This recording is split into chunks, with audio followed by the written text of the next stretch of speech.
То есть город на территории нынешнего Владикавказа основан не при Екатерине генералом Потемкиным и не в 1774 году. Ну да. Мы не знаем, как он назывался, но ему около 2000 лет.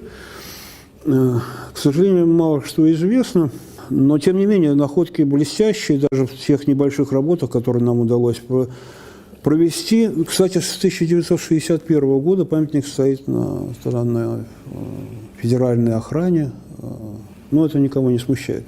Стали строить телевидение. Кстати, в этом году там со студентами, которые проходили практику, там обнаружили первое в истории Осетии.